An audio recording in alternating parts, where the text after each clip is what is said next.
FB tweet. Pinterest email send text message print. Tuesday was movie night at Mar-a-Lago, where former President Donald Trump mingled with admirers and VIP guests, including members of his administration, beneath the crystal chandeliers that hang in the ballrooms of his sprawling Palm Beach, Florida, club. The night's agenda was familiar to anyone who has spent time around Trump in recent years: little talk of the obstacles that may prevent his 2024 political return, the investigations, the divisive reputation, and much discussion of how, actually, he didn't even lose in 2020. The event was held to debut Rigged, the Zuckerberg-funded plot to defeat Donald Trump, a film by Citizens United and David Bossie about how Facebook supposedly helped Democrats in the 2020 election by funding efforts to boost turnout and educate voters. Trump said the premiere of the 42-minute movie had him more excited than Citizen Kane, Titanic and Gone with the Wind. But the evening truly centered around the former president, according to a lengthy and colorful Washington Post report from inside the dinner and screening, which described him as basking in adulation and posing for pictures as he moved from one lavishly decorated room to the next. The former president gave a pair of speeches on his favorite grievances, lying to the crowd that if the 2020 election weren't rigged, he would still be in the White House and Russia would not have invaded Ukraine. He promised the emergence of fresh evidence of fraud at levels never thought possible as soon as next week.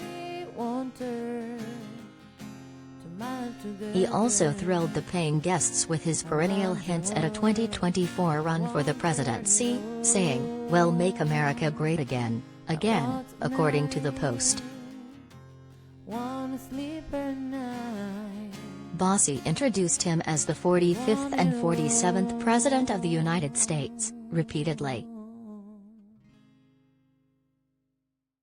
Trump-branded wine flowed. French shrimp and pastry-wrapped hot dogs were served.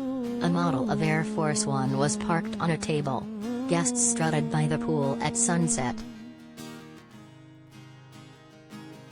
Kellyanne Conway, Trump's former campaign manager and a senior counselor to the president, did a curtsy on her way into the premiere of the movie in which she stars, according to the report.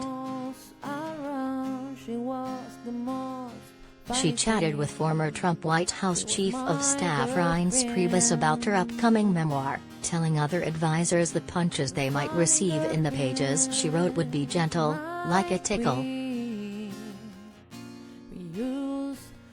Bossie said with a laugh that the book could be scorched earth, baby.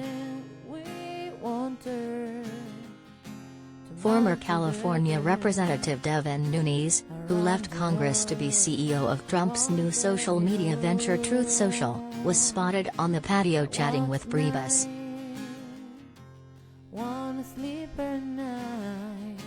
Corey Lewandowski, back in good graces after allegations of sexual harassment by a Trump donor, was greeted warmly by the former president and shouted "Doctor" at Peter Navarro, an outspoken advocate of overturning the 2020 election in Trump's favor, before they embraced.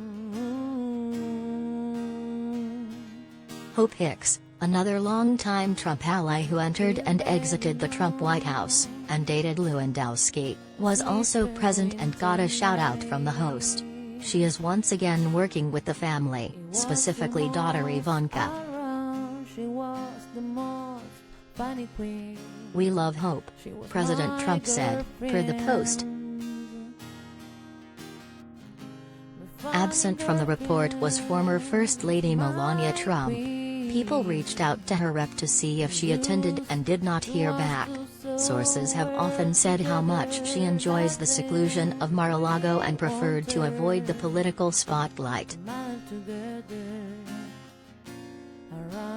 The reunion of officials from an administration that ended in January 2021, and the relentless focus on debunked claims of election fraud in November 2020, even as other erstwhile Trump supporters and Republicans still in office or on the campaign trail would prefer to look ahead, may seem out of place for an celebratory event in April 2022.